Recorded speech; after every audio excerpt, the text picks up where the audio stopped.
কফারে কোরাইদের মাথাটা খারাপ। মুহাম্মদ ইসলামিয়া কোন জায়গায় গেল? আমরা তো তাদের উপর অত্যাচার করতে পারি না, তাদের সঙ্গে আমাদের আর দেখা হয় না। আবু জাহেল ভালো করে খোঁজ নিয়ে জানতে পারলো মুহাম্মাদের সাহাবীরা এ মক্কার জমিন ছেড়ে আবিসিনিয়ারে তারা হিজরত করে গেল। এ সময় আবু জাহেল বলল, এ মক্কার লিডার আবু সুফিয়ান, না না না, আর ঘরে বসে থাকার সময় নাই, এখান থেকে আবিসিনিয়ারে চলে যাও আর মুহাম্মাদের সাহাবীদেরকে বদনাম করে আসো, ওখানে যেন সুখে শান্তিতে বসবাস করতে না পারে।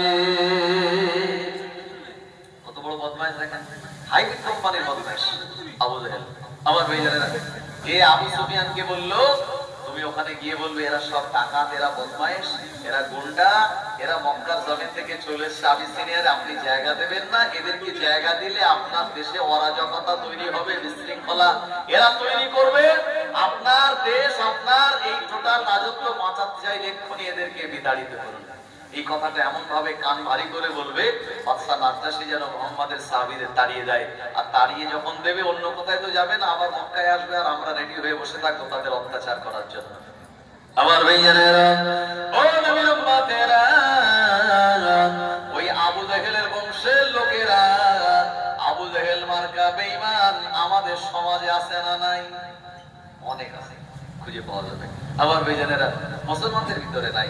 হ্যাঁ, অন্য আপনার কি বলবো, মানে এগুলি একটু না বললে হয় না। এই আজকে দেখছিলাম, বললো এই এসআইআর এর নাম শুনে 25-30% মুসলমান রোহিঙ্গা তারা সব পালিয়ে গেছে। আরে মুসলমান তো এখানে ভারতবর্ষে 40%, তো সেখানে যদি 25% চলে যায়, হ্যাঁ, তাহলে থাকে কজন? এখানে আমরা সবাই আছি। তার মানে এগুলি সব বানোয়াট কথা, মন গড়া কথা। আমার ভাইজানেরা, সব ইচ্ছা করে এই সমস্ত কথাগুলি বলে আর সে বাজার গরম করে দাঙ্গা লাগাতে চায়। কিন্তু এই ভারতবর্ষের হিন্দু মুসলমান তারা খুব সজাগ। আমার ভাইজানেরা, ভারতবর্ষের হিন্দু মুসলমান তারা কাঁধে কাঁধ মিলিয়ে যেমন ব্রিটিশদের তাড়িয়েছে, আর আজকে অনেক আছে যারা ওই জামানায় যারা ব্রিটিশের দালালি করেছিল, তারা আজকে আছে, এই তাদেরকেও কাঁধে কাঁধ মিলিয়ে তাড়ানোর দায়িত্ব এই ভারতবর্ষের, এই দেশকে ভালোবাসা হিন্দু মুসলমানের। কথা ঠিক কিনা? আমার ভাইজানেরা, ও নবীর উম্মতেরা, আবিসিনিয়ারে আপনার আবু সুফিয়ানের দলের লোকেরা চলে গেল।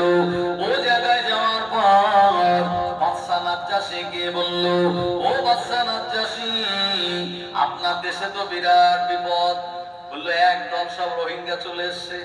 এখানে যেন বলতেছে, হ্যাঁ, ওখানে এরকম বলছে, একদল চলে এসছে, এরা মোটেও ভালো নয়, এরা অরাজকতা তৈরি করে, এরা বিশৃঙ্খলা তৈরি করে, এরা অন্যায়কারী, এরা অপরাধকারী, এরা জুলুমকারী। খবরদার, আপনি এদেরকে আপনার দেশে রাখবেন না। ও নবীর উম্মতেরা, বাদশা নাজ্জাশী অত্যন্ত বিচক্ষণ ব্যক্তি। আমার ভাইজানেরা, অত্যন্ত দূরদর্শিতা সম্পন্ন ব্যক্তি। এ সময় বাদশা নাজ্জাশী বলল, না না না, তুমি যাদের বিরুদ্ধে বলছো, আমি অন্তত তাদের ব্যাপারে একটু তাদেরকে দরবারে ডেকে নিয়ে তাদের মুখ থেকে শুনবো, তাদের পরিচয়টা জানবো, তারা কেমন মানুষ। তাদের সঙ্গে কথা না বলা পর্যন্ত তোমাদের কথা আমি বিশ্বাস করব না। জোরে বলুন। প্রথমেই পড়ে গেল গ্যাসের ট্যাবলেট, বললেন তো শরীর খারাপ হলে, হ্যাঁ, আমাদের কি জিরোডল এসপি দেয় না, যন্ত্রণা পেন হলে, তো খাওয়ার আগে বলে একটা গ্যাসের ট্যাবলেট খেয়ে নিও। এই কথা যেই বলেছে বেঈমান বেদিনদের, এটা হলো তাদের জন্য এটা প্রথম গ্যাসের ট্যাবলেট। আবার ভাইজানেরা, এরপরে যখন ওই আবিসিনিয়ারের বাদশা নাজ্জাশী ওই মক্কার জমিন থেকে যাওয়া ওই যুবকদেরকে ডাক দিল, এ 82 জন যুবকেরা, এর আগে আরো যারা 12 জন গিয়েছে, 12 আর 82 কত হয় একটু হিসাব করে বলেন। কত? 94 হয় নাকি? 12 82 কত? 94। আমার ভাইজানেরা, এই 94 জন নবী সাহাবায়ে কেরামদেরকে এক জায়গায় বসার জায়গা দিলেন। আমার ভাইজানেরা, আবু সুফিয়ানের দলে মাত্র কিছু মানুষ ছিল, 5-7 জনের একটি দল। এরা যখন নবী সাহাবায়ে কেরামদের বিরুদ্ধে এমন কথা বলল, ওদেরকে বাদশা নাজ্জাশী ওই জায়গায় আটকে রেখে দিল। এরপরে এই 94 জন যারা ছিলেন তাদেরকে ডেকে বললেন, ও মক্কা জমিনের বাসিন্দারা, দেখো এই জায়গায় আসার পর তোমার এলাকার মানুষেরা তোমাদের বিরুদ্ধে এমন কথা বলে কেন? এদের সঙ্গে কি তোমার শত্রুতা আছে নাকি? তো শত্রুতা আছে নিশ্চয়ই, সেজন্য তোমাদের ব্যাপারে এই কথাগুলি বললো। একবার বলো তোমাদের বিরুদ্ধে এই কথাগুলি বলার কারণ কি? ও নবীর উম্মতেরা, আমরা যারা মুসলমান, আমাদের ধর্ম হলো শৃঙ্খলাবদ্ধ ধর্ম। একসঙ্গে আমরা এমন করে আমরা কোনো কাজ করি না। নামাজে যখন দাঁড়াই আমাদের ইমাম হয় একজন, ওই ইমাম তিনি তেলাওয়াত করেন সূরা ফাতিহা। যে সূরা তেলাওয়াত করুক না কেন, ছোট আর বড়, আমরা কেউ কোনোদিন নামাজে হট্টগোল করি না। আমার ভাইজানেরা, ও নবীর উম্মতেরা, ঈদের নামাজে ওখানে আমরা সবাই একটা দায়িত্ব বেহাজাল ইমাম বলি। আমার ভাইজানেরা, তার পাশে আমরা দাঁড়িয়ে যাই, তার পিছনে দাঁড়িয়ে যাই। জওয়ানেরা, যুবকেরা, ফুরফুরা শরীফ থেকে হুজুর যখন আসেন, যে কথাগুলি বলেন আমরা মনোযোগ সহকারে শ্রবণ করি। আমি গুনাহগার, আপনাদের যা বলি আপনারা মনোযোগ দিয়ে শ্রবণ করেন, ওই হট্টগোলের কোনো জায়গা নাই। ও নবীর উম্মতেরা, কিন্তু মক্কার বেঈমান বেদিনেরা ওরা যখন এইরকম লাত হুবাল উজ্জার ইবাদত করার জন্য ওরা মক্কার জমিনে যেত, কাবা বাইতুল্লাহর পাশে, একসঙ্গে বিরাট হই হট্টগোল এমন করতো, আশপাশের মানুষের কান ঝালাপালা হয়ে যেত। মুরব্বিয়ান বাবাজি গণেরা, এই সময় আল্লাহ নবী সাহাবে کرامদের ভিতরে একজন ইমাম নিযুক্ত করে নেওয়া হলো। আল্লাহ নবী সাহাবীরা বললেন, আমাদের ইমাম হলেন হযরত জাফর বিন আবু তালিব রাদিয়াল্লাহু আনহু, যিনি হলেন নবীজির আপন চাচাতো ভাই।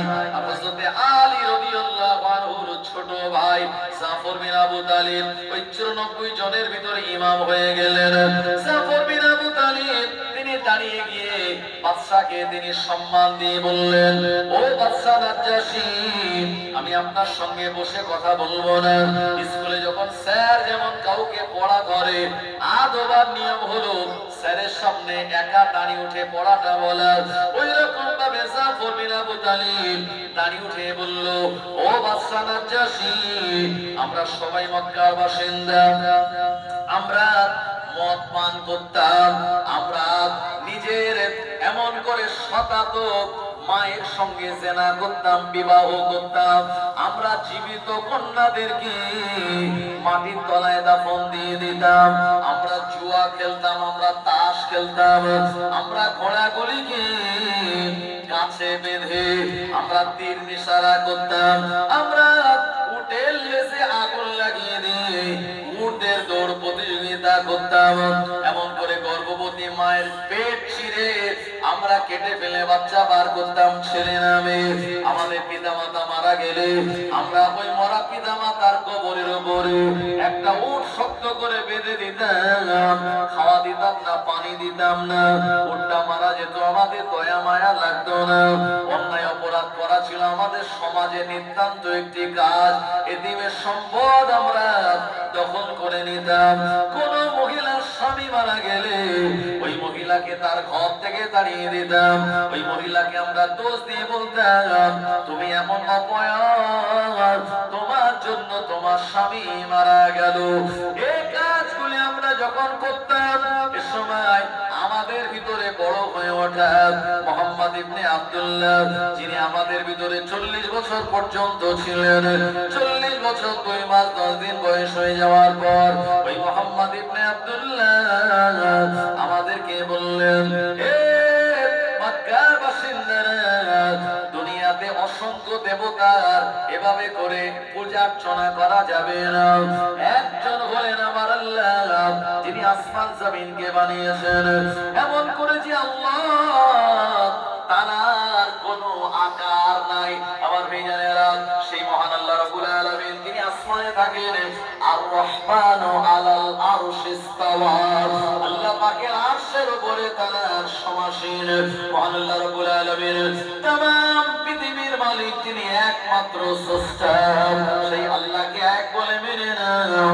অন্যায় অপরাধ তোমরা করো না, মদ পান করা যাবে না, এতিমের সম্পদ খেয়ে নেওয়া যাবে না, বিধবা নারীকে গালিগালাজ দেওয়া যাবে না, তাস খেলা যাবে না, জুয়া খেলা যাবে না, নারীদের পেট ছিঁড়ে বাচ্চা বার করা যাবে না, কন্যাদেরকে জীবন্ত দাফন দেওয়া যাবে না, সাদাত মায়ের সঙ্গে বিয়ে করা যাবে না, আপন বয়স বোনের সঙ্গে বিয়ে করা যাবে না। এক এক করে এই কথাগুলি যখন আমাদের সমাজে তিনি বললেন, তার এই কথাগুলি আমাদের কাছে বড় পছন্দ হয়ে গেল। আমরা তার ভালোবাসা, তার সুন্দর আচার আচরণ দেখে আমরা তার উপরে মুগ্ধ হয়ে আমরা তাকে নবী বলে মেনে আমরা তার হাতে পড়ে নিলাম কালেমা লা ইলাহা ইল্লাল্লাহু মুহাম্মাদুর রাসূলুল্লাহ সাল্লাল্লাহু আলাইহি ওয়াসাল্লাম। এটাই হলো আমাদের অপরাধ।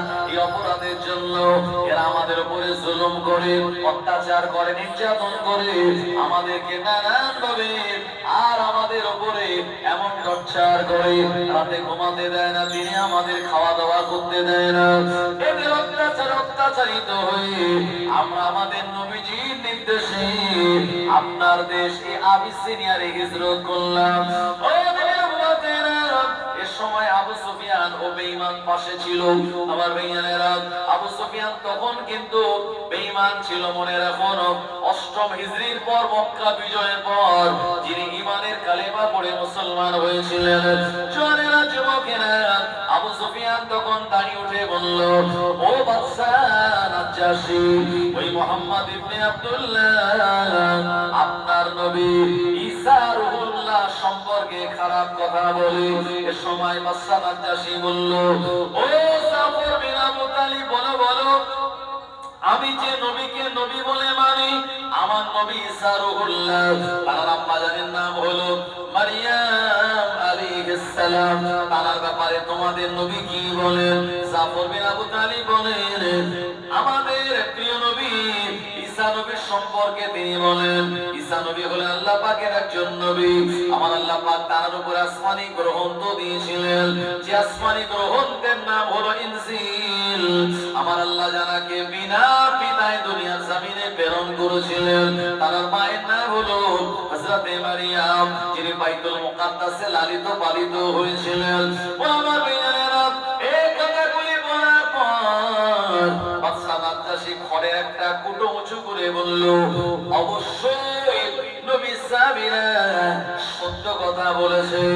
এ আবু সুফিয়ান, এনাদের বিরুদ্ধে যে কথাগুলি তুমি বলেছো, বলো বলো, আর এনারা তোমাদের ব্যাপারে যে কথাগুলি বললেন, এই কথাটা সত্য কিনা?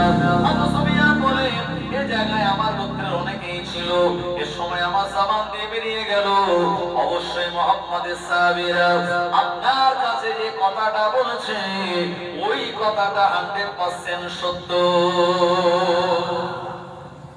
সঙ্গে সঙ্গে আবু সুফিয়ান বলল, আমি বললাম কি, মানে আসলে এই কথাটা বলার ইচ্ছা ছিল না, কিন্তু আল্লাহ পাক তার জবান থেকে বার করে দিয়েছে। আবু সুফিয়ান চিন্তা করছে, এই কথা বলার পরে আমি তো পুরো নিজেই দোষী সাব্যস্ত হয়ে গেলাম, এরপরে যদি এখানে থাকি তো আমার শুলে চড়তে হবে। তাড়াতাড়ি ওখান থেকে কোন রকম পালিয়ে মোটামুটি মক্কাতুল মুকাররমা এসে আবু জাহেলকে বলছে, বিপদ, আমরা তাদের খারাপ করতে গিয়ে আমি নিজেই খারাপ হয়ে গেছি, জীবন বিপন্ন অবস্থায় চলে এসেছিল, কোন রকম পালিয়ে বেঁচেছি ওখান থেকে। একবার জোরে বলুন সুবহানাল্লাহ।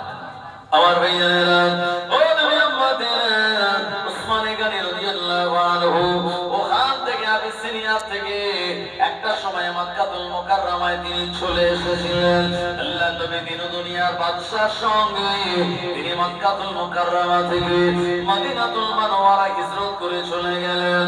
ও নবী উম্মতেরা, এই হিজরত করে যাওয়ার সময় প্রিয় নবী সাল্লাল্লাহু আলাইহি ওয়াসাল্লামের কন্যা যে রুকাইয়ার সঙ্গে নবী উসমান গনিকে বিবাহ দিয়েছিলেন, নবী উসমান গনি রাদিয়াল্লাহু আনহুর বিবি আর আমাদের নবীজির কন্যা এই হিজরত করে মক্কা থেকে মদিনাতে যাওয়ার সময় তিনি উটের উপর থেকে পড়ে গিয়েছিলেন।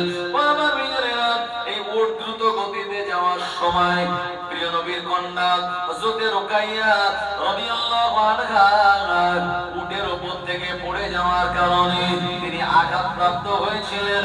আর ওই আঘাতপ্রাপ্ত হয়ে আমার ভাইয়েরা তার এমন একটা আপনার সমস্যা তৈরি হলো, যে সমস্যাটা কেতাবুল লিখেছেন, তবে সমস্যাটা আমি জনসম্মুখে বলবো না। ও নবীর উম্মতেরা, ওই সমস্যার কারণে তার শরীরটা বড় দুর্বল হয়ে গেল। একটা সময় তার শরীরটা রক্ত শূন্য হয়ে গেল। ও আমার ভাইয়েরা, মদিনাতুল মুনাওয়ারায় যাওয়ার পথে প্রিয় নবীর মেজ কন্যা হযরতে রুকাইয়া রাদিয়াল্লাহু আনহা তিনি জনমের মতো ইন্তেকাল করলেন। সবাই বলুন ইন্না লিল্লাহি ওয়া ইন্না ইলাইহি রাজিউন। ও নবী উম্মাতুল্লাহিনা, প্রিয় নবী সাল্লাল্লাহু আলাইহি ওয়াসাল্লামের কন্যা হযরতে রুকাইয়া রাদিয়াল্লাহু আনহাকে ওখান থেকে নিয়ে গিয়ে আল্লাহর হাবিব নিজে হাতে তার জানাজা নামাজ আদায় করিয়ে আল্লাহর হাবিব তিনি নিজে হাতে তাকে জান্নাতুল বাকিতে দাফন করে দিয়েছিলেন। ও নবীর উম্মতেরা, প্রিয় নবী সাল্লাল্লাহু আলাইহি ওয়াসাল্লাম এরপরে তিনি ওসমান গানিকে বললেন, ও বাবা ওসমান, আমরা মদিনা জমিনে চলে এসেছি। আমার দ্বিতীয় যে কন্যা রয়েছে নাম তার উম্মে কুলসুম। ওসমান, তুমি যদি চাও তোমার সঙ্গে আমি আমার দ্বিতীয় কন্যাকে বিবাহ দিতে চাই।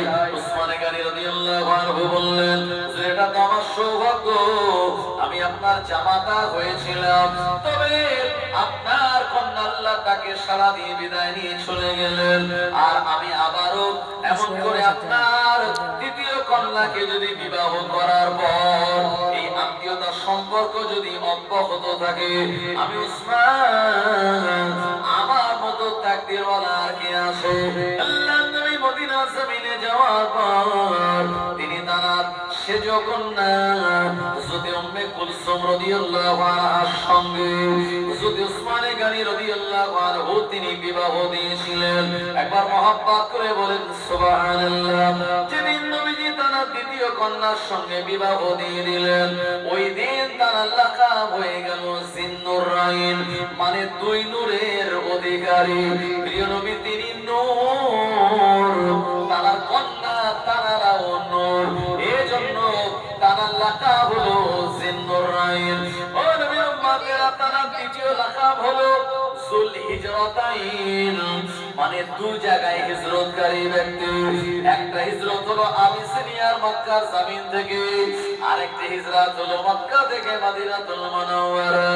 দুই জায়গায় হিজরত করার মতো আল্লাহ পাক তার সক্ষমতা দিয়েছিলেন বলে তার লাকাব হলো যুল হিজরাতাইন। জয় বলুন সুবহানাল্লাহ।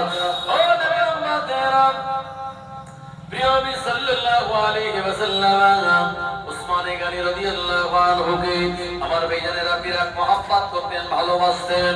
এই মদিনা শরীফে যাওয়ার পর ওসমান গনি টাকা পয়সার কোনো কমতি ছিল না। বিরাট উট তার সঙ্গে ছিল, অনেক হাজার হাজার ঘোড়া ছিল, ব্যবসায়িক মালপত্র তার সঙ্গে ছিল। এইজন্য তাকে গানি বলা হয়। গানি মানে হলো ধনী। ওসমান গনি রাদিয়াল্লাহু আনহু তার জীবন চরিত্র যদি আপনি পড়েন সে জায়গায় পেয়ে যাবেন। মদিনা জমিনে নবীজি হিজরত করার পর মদিনাতে মিষ্টি পানির কোনো কুয়া ছিল না। যে মিষ্টি পানির কুয়া ছিল ওটা ইহুদিদের দখলে।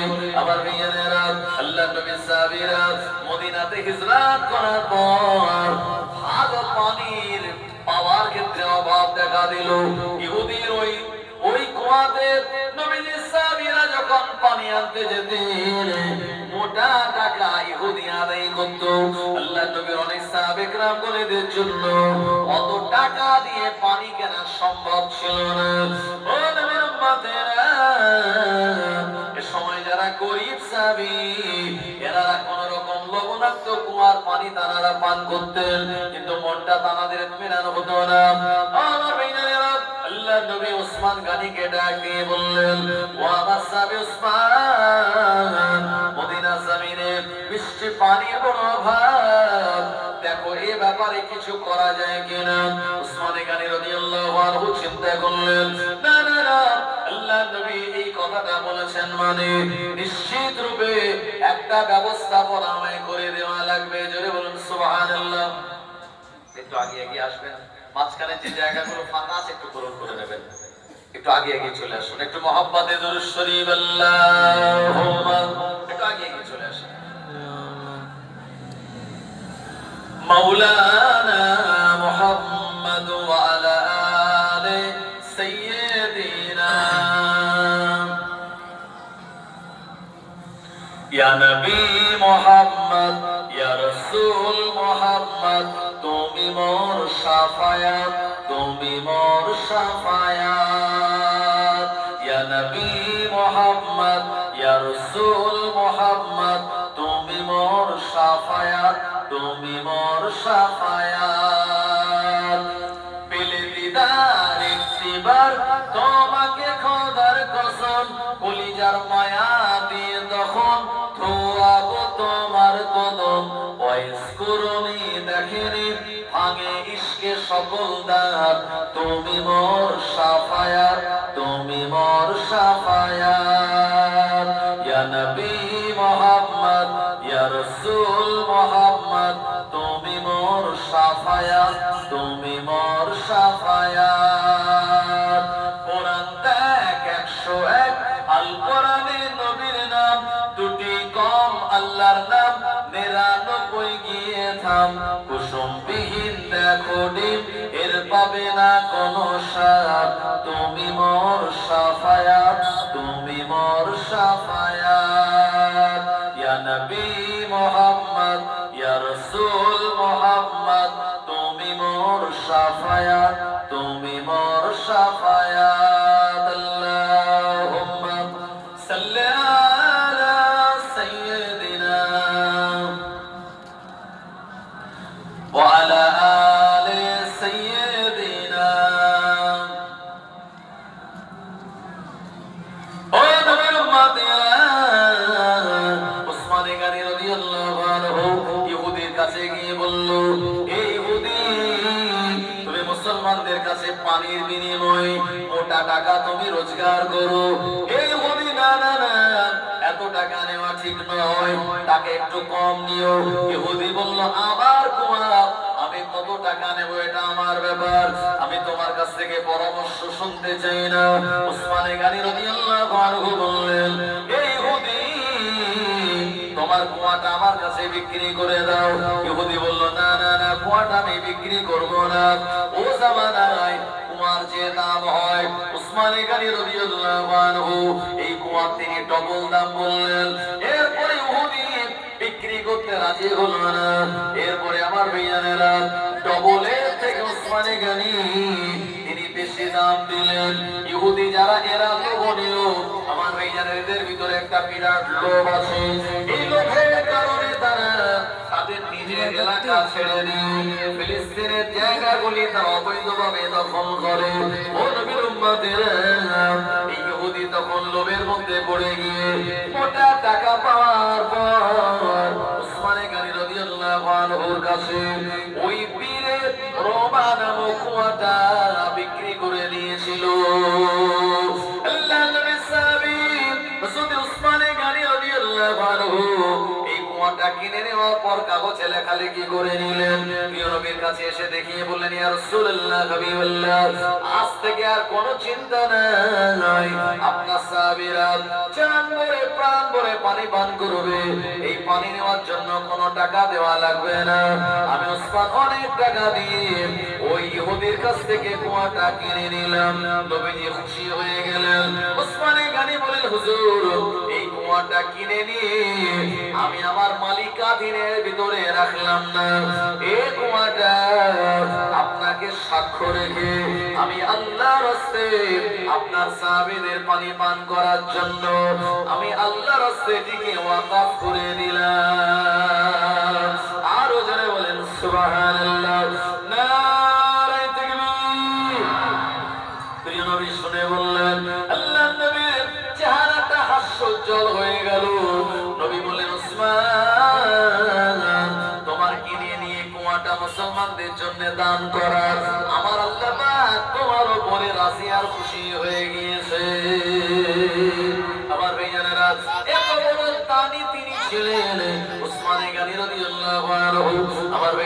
তার জীবনের ভিতরে বর্ণিত হয়েছে। প্রিয় নবীর কাছে একজন গরীব সাহাবী গিয়ে বলেন, হুজুর আমার আজকে কয়েকদিন খাওয়া হয় না, আমি নতুন ঈমানের কালেমা পড়ে মুসলমান হয়েছি, হুজুর আপনি আমার জন্য কিছু খাবারের ব্যবস্থা করে দিন। আল্লাহর নবী বলেন, আমার সাহাবী আমার উসমানের কাছে তুমি চলে যাও, উসমানে গানি তোমায় খাদ্য দেওয়ার ব্যবস্থা করে দেবেন।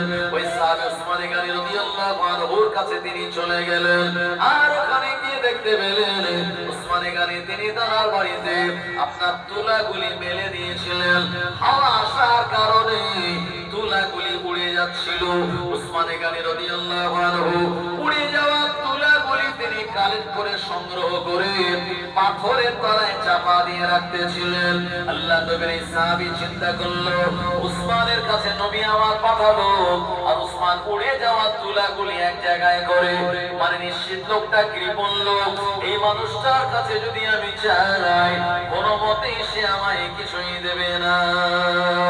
ও উসমানে গানি রাদিয়াল্লাহু আনহুর কাছ থেকে না আছে, শুধুমাত্র তার বাহ্যিক দিক থেকে এমন একটা ধারণা করে ফেললো, নবীজির কাছে চলে গেল, ইয়া রাসূলুল্লাহ হাবিবাল্লাহ উসমান গানির কাছে আমি গেলাম, কিন্তু এমন দৃশ্য আমি দেখলাম, উসমান গানির কাছে কিছু চাওয়ার মতো সাহস আমার হলো না।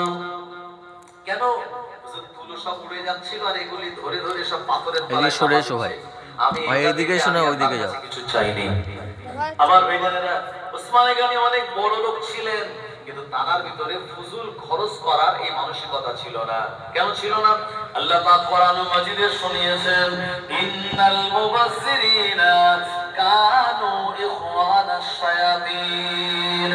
যারা ফুজুল খরচ করে, যারা আপনার বেহিসাব খরচ করে, এরা শয়তানের ভাই। ও আমার ভাইজান, আল্লাহ পাক আমাদেরকে যাদের টাকা পয়সা দিয়েছে, বড়লোক বানিয়েছে, মানে এটা নয় আমি যেমন ইচ্ছা তেমন খরচ করব, কারণ প্রতিটা খরচের হিসাব কিন্তু কিয়ামতে মহাময়দানে মহান আল্লাহ রাব্বুল আলামিনের দরবারে দেওয়া লাগবে। ও নবীর উম্মত উম্মাতানিরা, হিসাব দেওয়া ছাড়া আমরা কেউ জান্নাতে যেতে পারবো না। এজন্য দোয়া করতে বলেছেন প্রিয় নবী, আল্লাহুম্মা হাসিবনা হিসাবান ইয়াসীরা। ও রব্বুল আলামিন, আপনি আমার হিসাবটাকে সহজ করে দিন। আমার ভাইজানেরা, আল্লাহ নবী বললেন, ও আমার সাহাবী এটা তুমি কেন করলে? আমার উসমানের কাছে না আছে, তুমি কেন ফেরত আসলে? আবার যাও, আমার উসমানের কাছ থেকে তুমি চাও। ওই ব্যক্তিটা আবার চলে গেল, ওখানে গিয়ে দেখতে পেলেন উসমানে গানি রাদিয়াল্লাহু আনহু আমার ভাইজানেরা সন্ধ্যার সময় তিনি পাতি জ্বালাবেন বলে এক পাতি থেকে আর এক পেয়ালার উপরে আপনার পাতিটা নিংড়ে নিংড়ে ওই পাতির তেলগুলি তিনি ভরতেছেন আপনার একটা পাত্রের ভিতরে। এই মানুষটা চিন্তা করলো, হায় রে হায়, নবী কার কাছে পাঠালো? যে ব্যক্তি সামান্য পাতির তেলের মায়া ছাড়তে পারলো না, সে কেমন করে আমায় দেবে? না না না, আমি চাওয়া মানে বৃথা। ওই মানুষটা প্রিয় নবীর কাছে আবার চলে গেলেন। প্রিয় নবী বললেন, এ আমার সাহাবী, আমার উসমানের কাছে তুমি গিয়েছিলে? হ্যাঁ হুজুর গিয়েছিলাম, এই খবর। আল্লাহ নবী বললেন, তুমি চাওনি? বললো, না হুজুর আমি কেমন করে চাইবো? আল্লাহ নবী বললেন, তোমার তো আমি বারবার বলছি তুমি গিয়ে চাইবে, তুমি না চেয়ে উসমান গানির দৃশ্য থেকে তুমি ফিরে আসো। আর যে ধারণা তুমি করো, এই ধারণাটা মোটেই ভালো নয়। এজন্য আমার আল্লাহ কোরআন মাজিদের ভিতরে জানিয়েছেন, ইন্না বা'দাজ যন্নি ইসমুন। তোমরা ধারণা করে কোনো কথা বলো না, কারণ অনেক সময় ধারণা ভুল হয়, আর ধারণা যদি ভুল হয় এর জন্য আমাদের আপনার গুনাহ হবে কি হবে না? আমার ভাইজানেরা, এজন্য ধারণা করে কোনো কথা বলা যায় না। নবীজি এবারে তানাকে বললেন, তুমি যাবে আর কি আমার উসমানের কাছে চাইবে? আমি রাসূলুল্লাহ বলি সাহস করে চাইবে, আমার উসমান তোমায় দিয়ে দেবে, আর এতটা তোমায় দেবে তুমি নিজে খুশি হয়ে যাবে। ওই লোকটা চিন্তা করলো আজকে রাত হয়ে গেছে, আজকে আর যাবো না, কাল সকালবেলা যাওয়া যাবে। আমার ভাইজানেরা, সকালবেলা সেই লোকটা উসমানে গানির কাছে গেলেন। আল্লাহ নবীর প্রাণ প্রিয় সাহাবী উসমানে গানি রাদিয়াল্লাহু আনহু মদিনা জমিনে তার ঘরেতে আল্লাহ নবীর ওই সাহাবী খুব কাছাকাছি গিয়ে সালাম দিলেন, আসসালামু আলাইকুম। ওয়া আলাইকুমুস সালাম ওয়া রাহমাতুল্লাহি ওয়া বারাকাতুহু। মুসলমান মানুষরা বলল, ও নবী সাহেব উসমান, আমি আপনার কাছে এসেছি আমার নিজের থেকে নয়, প্রিয় নবী তিনি আমাকে আপনার কাছে পাঠিয়ে দিয়েছে। উসমানে গানি অবাক হয়ে গেলেন, আলহামদুলিল্লাহ তুমি এসেছো নবীজির মেহমান, আর আমার কাছে তোমার বিরাট সম্মান ইজ্জত। আল্লাহ নবী সাহাবী তাকে বসার জায়গা দিলেন, এরপরে তার সঙ্গে কথাবার্তা বললেন। ও মানুষরা বলল, নবী সাহাবী আমি অসহায়, আজকে 3 দিন খাওয়া হয় না, এমন করে নবীজির কাছে গিয়েছিলাম, নবীজি পাঠিয়েছেন আপনার কাছে, আপনি অনুগ্রহ পূর্বক আমায় কিছু দান করুন। উসমানে গানি রাদিয়াল্লাহু আনহু বললেন, ও আল্লাহর বান্দা, আপনি আমার নবীর দরবার থেকে এসেছেন মানে নবীজির মেহমান, আর আমার বাড়ি মানে আপনার ইজ্জত সম্মান অনেক বড়। উসমানে গানি রাদিয়াল্লাহু আনহু তাকে সুন্দর করে মেহমানদারি করালেন, আর একটুখানি বললেন, ও আল্লাহর বান্দা, একটুখানি তুমি অপেক্ষা করো, একটুখানি তুমি ওয়েট করো, আমার যে বাণিজ্য দলের কাফেলা, ওই কাফেলা আজকেই ফিরে আসবে, ওই কাফেলা যখন তারা ফিরে আসবে আমি ওখান থেকে তোমায় দান খায়রাত করে দেব, আমি ওখান থেকে তোমায় হাদিয়া দিয়ে দেব। ওই মানুষটা বসে আছে, দুপুরের সময় হয়ে গেল, এমন সময় সিরিয়া জমিন থেকে উসমানে গানি রাদিয়াল্লাহু আনহু ওই বাণিজ্য দলের কাফেলার মানুষেরা তারা ফিরে আসলেন। ওই কাফেলার ভিতরে ছিল 100 খানা উট। কটা উট? 100 উট। এবারে উসমানে গানি রাদিয়াল্লাহু আনহু এই কাফেলা যখন চলে আসলো, উসমান গানি বললেন, ও আল্লাহর বান্দা, ও আমার মেহমান, আমার বাণিজ্য দলের কাফেলা ফিরে এসেছে। এই কাফেলার ভিতরে 100 খানা উট, আর উটের প্রতিটা উটের পিঠের উপর অসংখ্য মাল সামান আছে। আমি তোমায় বলে দিলাম, এই কাফেলার 100 উটের ভিতর থেকে যে উট তোমার কাছে ওখানেও যেরকম দেখাচ্ছে এখানেও সেরকম দেখাচ্ছে, আমি উসমান তোমায় দিয়ে দিলাম। ও আমার ভাইজানেরা, এই মানুষটা ঘর থেকে বাইরে বেরিয়ে আমার ভাইজানেরা কাফেলার কাছে চলে গেল। এ সময় সামনে যে উটটা ছিল, উটটা হলো বিরাট বড়, উটটার পিঠে অনেক বেশি পরিমাণে মাল আছে। এই মানুষটা দেরি না করে হযরত উসমান গানিকে বললেন, ওয়াল্লাহ নবী সাহেব উসমান, আমি আপনার কাফেলার স্বপ্নের উটটা পছন্দ করলাম। উসমান গানি তার বাণিজ্য দলের কাফেলার হেড অফ দি ডিপার্টমেন্ট কে বললেন, দিয়ে দাও আল্লাহর রাস্তে আমার এই বড় উটটা এবং যার পিঠে সবথেকে বেশি মাল তাকে দিয়ে দাও। এই মানুষটাকে লাগাম ধরলো, আমার ভাইয়েরা বাড়ির দিকে রওনা হলো, আর ওই উটের পিছনে যত উট ছিল এরাও সামনের উটটাকে অনুসরণ করলো। এটা হলো গরু ছাগল উটের একটা স্বভাব, সামনের গরু যেদিকে যাবে পিছনের গরুরাও সেদিকে যাবে, সামনের ছাগল যেদিকে যাবে পিছনের ছাগলগুলো সেদিকে যাবে, সামনের উট যেদিকে যায় আর পিছনের উটগুলো সেদিকে চলে যায়। উসমানে গানি রাদিয়াল্লাহু আনহু ওই বাণিজ্য দলের লোকেরা তারা থামিয়ে দেয়, উটের লাইনটা ভেঙে দিতে চায়, কিন্তু না না না, উট তারা শোনে না, যেহেতু সিরিয়া থেকে প্রথম উটটার অনুসরণ করে সবাই চলে এসেছে। উসমানে গানি রাদিয়াল্লাহু আনহু এই দৃশ্য দেখে তার বাণিজ্য দলের মানুষদের বললেন, তোমরা ধরো না, 100 উট তার সঙ্গে যেতে দাও। উসমানে গানি বললেন, ও নবী সাহাবী, তুমি একটা পছন্দ করে নিয়েছো, আর ওই একটা উটের পিছনে বাদ বাকি 99টা উট আমি সব তোমাকে আমার নবীর মহব্বতে দিয়ে দিলাম। আরো জোরে বলেন সুবহানাল্লাহ, নারে তাকবীর। বারাকপুর গ্রামে 4 খলিফা এবং বিশ্ব নবীর জীবনী জলসা, হিজবুল্লাহ, আহলে সুন্নাত ওয়াল জামাত, সিলসিলায়ে হক মুজাদ্দিদুজ জামান, না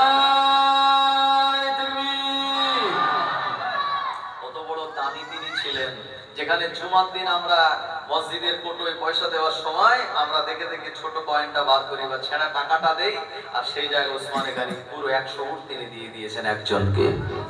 ওই মানুষটা নবীজির কাছে গিয়েছেন, নবীজির কাছে খুশি হয়ে বলছেন, হুজুর আমি সত্যি তানার এই তুলো উড়ে যাওয়া তুলো পাথরের তলায় চাপা দিচ্ছিল, তানার এই বাড়তি তেল তিনি নিগড়াচ্ছিলেন, এটা দেখে আমি তানার ব্যাপারে যে ধারণা করেছিলাম, আর সত্যি তিনি যে কত মহৎ বড় মনের মানুষ, আজকে তানার দাম দেখে আমি তো উপলব্ধ করেছি।